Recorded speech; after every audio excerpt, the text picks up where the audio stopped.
What is up, everyone? JD here. Hope you're doing well today. I got a review for you. Let's do it.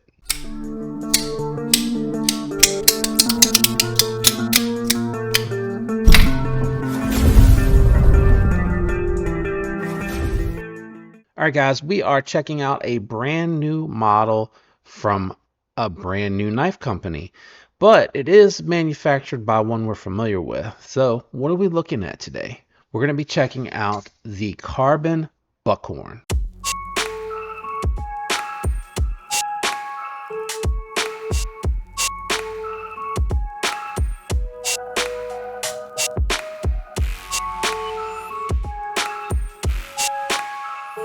Now, I did want to mention this one is being manufactured by Kitu, which is a brand we're familiar with, but Karbon, from what I am understanding and researching, is Kin Onion's own brand.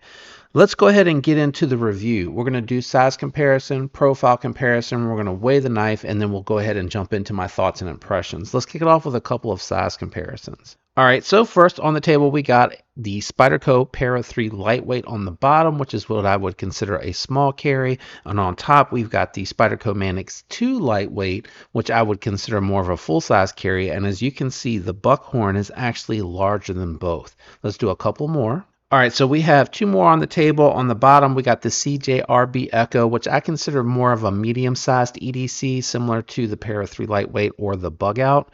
And then on the top, we have the WE Swift Fin, which is definitively a large knife. And as you can see, the Buckhorn is actually more comparable to the WE Swift Fin. Let's do a couple of profile comparisons to see how it'll carry in pocket. Okay, so we got the Manix 2 Lightweight and the Swift Fin out here as far as the full-size folders, and we have them closed up so you can get an idea of how it'll carry in pocket.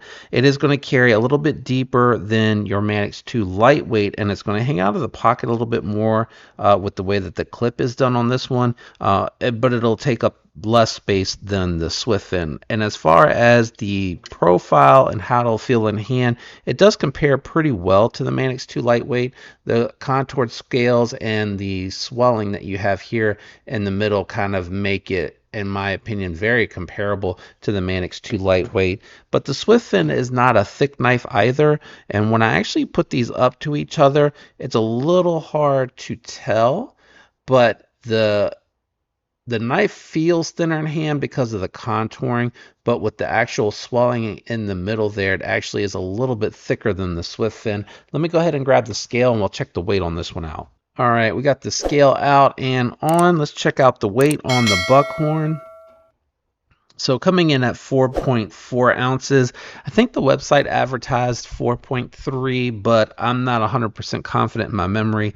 So we're coming in at 4.4, just to compare against the Swift Fin, coming in at 5.5 ounces, and then the Manix 2 Lightweight should be significantly lighter, around 3 something. Yeah, 3.4 ounces. So not bad for the size of the knife. Let me get the scale out of the way and we'll jump into it.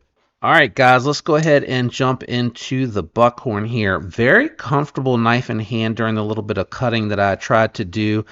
It is thinner, but the contouring plus the big swell in the middle actually makes it very comfortable in hand. The micro milling and knurling that you see on here actually does lend to grip as well. Very slicey. It is a little bit more thicker than some of the thinner geometries out there, but I mean it's ever so slightly thicker. It was moving through the paper and the cardboard very nicely. When I did get it, you'll notice at the beginning there that it was chewing a little bit, but again, it's been in the past round, so not as sharp as it could be, but definitely moved through the cardboard well. Detail work was outstanding, super comfortable for all those grips, and it was easy to get it to strop up, which I didn't do on camera for you, unfortunately, but I did strop it up, and it came right back super tacky, sharp. This is just a beautiful knife. Now, it is busy, don't get me wrong. There's a lot happening here. You got milling lines going across the body, you got wave and swelling going on in the middle, and then you got this diamond texture knurling going on at the top and the bottoms of the knife, and then you got this big gold gun casing style pivot on the actual pivot itself on both sides of the knife. I do think it's a nice touch the way they did this pocket clip, the knurling here kind of matching the front and back pattern itself. The pocket clip actually was a little stiff going in the pocket, but coming out, it didn't grab onto those relief cuts like I thought it was going to. You kind of lightly felt it running over top of it because they're there, but it didn't cause any type of hang up or catch or anything like that. I like the fact that they went with a 3/4 back spacer. You're starting to see that a little bit more on some knives. And then you got a little bit of gearing down here at the end. Unfortunately, it's still fairly slick, so I don't know that that adds much as far as grip. I would say that's probably just more for the aesthetics.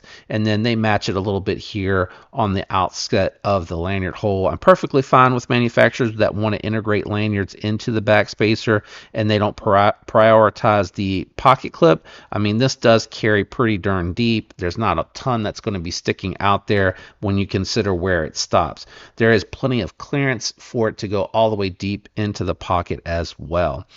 I just really like this. The little speed holes here, they don't offend me. I actually have grown to like speed holes depending on how it's done. And it is a beautiful pattern. You know, depending on how you feel on the gun casing style pivot and pivot collar, you know, that may turn you off, or you might like the contrast of the gold against the silver. To me, I think it's actually a unique aesthetic that I actually admire. I really do like that. You do have micro jimping on here, fairly aggressive, and it's not a super heavy detent, so it is a little bit easier to overcome with the fact that this is above the pivot, so you got nice leverage, you got a good landing pad, and it's very easy to light switch. It's very natural to me. I also like the access to the lock bar, very easy to disengage with the lift up and the slide over. Now I will say coming in from the side here, a little tight and a little sharp because the contoured scales do come way down. Let me show you with it open. They come way down to a more sharp point here than they do on the rest of the knife, and I think that's because they cut away at this material on the titanium in order to give you good access to the thumb studs, which I think they could have just gone straight through. In my opinion, the ramps on the thumb studs sit up high enough to where they're easy to get. I feel like if this was going all the way through, that little bit of cutout there wouldn't have made a difference unless you like to come underneath the thumb ramp.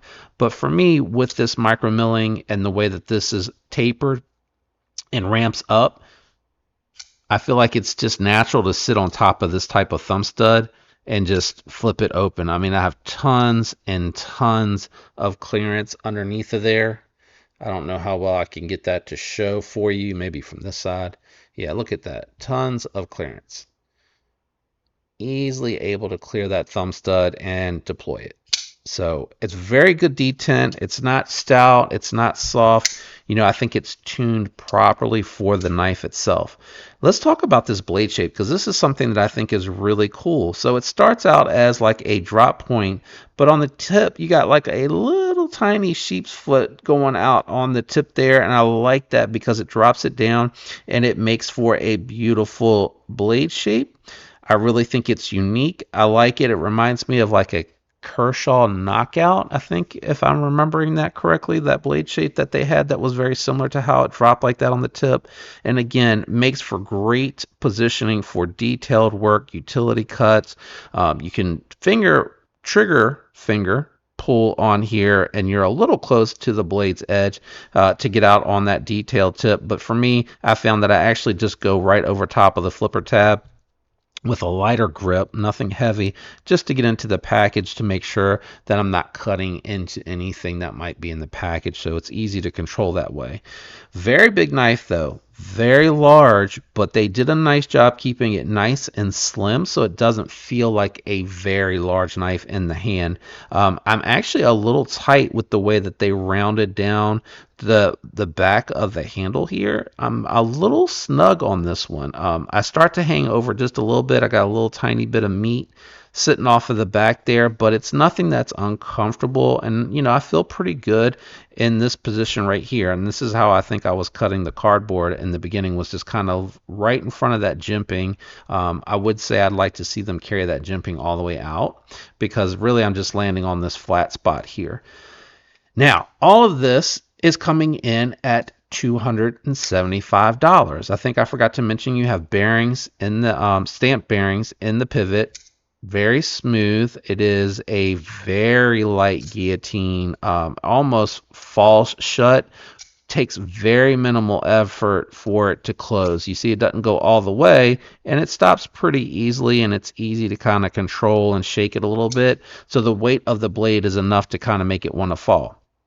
But back to what I was saying is you're getting all of this for $275. So that's titanium with what I think is titanium hardware. It looks anodized.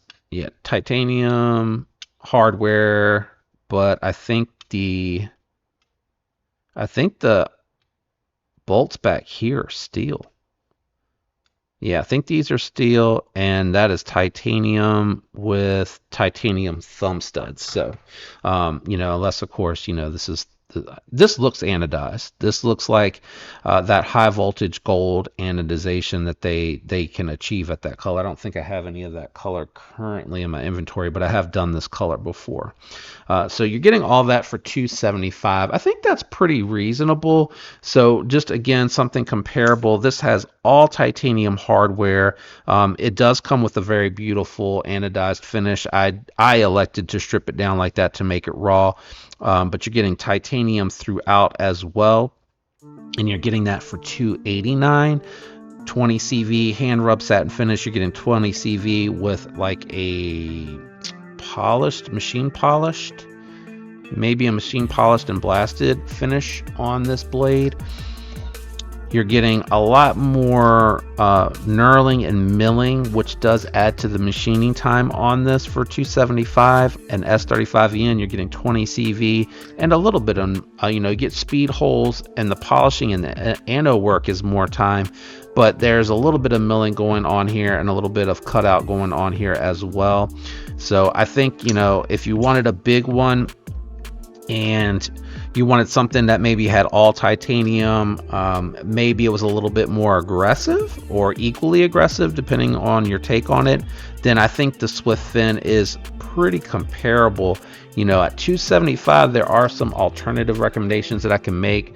The Kaiser Sparrow is going to be one, because I think that is S35EN and titanium with steel and titanium hardware mixed in as well.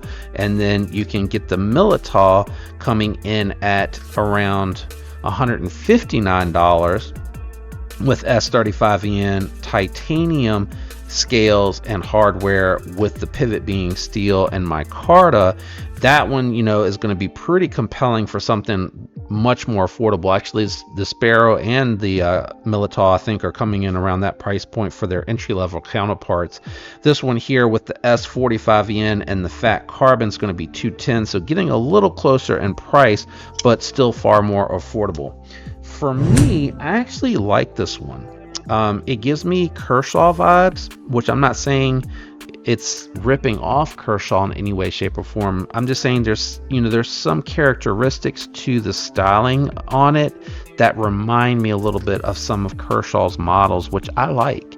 I have a soft spot in my heart for Kershaw. I've had a few, early on in the knife career or the knife game, and I really enjoyed them. They were, I feel, a very solidly made USA knife that the masses could afford. And I think this isn't that bad, considering when you look at something like the Padre, which is coming with all titanium, Damascus pivot collars, and it's coming in Vanek super steel, super clean. This is close to approaching that price, but the difference is all of these knives that I've mentioned are direct to consumer brands. Now, Karbon is working with K2 to make this and bring it to production. And that's no different than looking at EMP EDC, who uses Bestech and Rayot, Vero Engineering, who also uses Bestech and Rayot.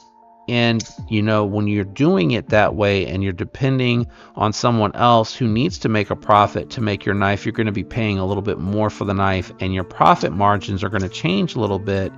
in order to bring this level of detail and materials to you. So I don't think it's unreasonable, but I do recognize that it is an expensive buy. I think it's unique and different enough too to justify that. I don't think there's anything that I can think of that's built or made or styled quite like this in the market right now. That's not to say that there isn't unique things out there. There are. I just brought out one for sure, and then I brought out one that isn't, just in case these are not your cup of tea.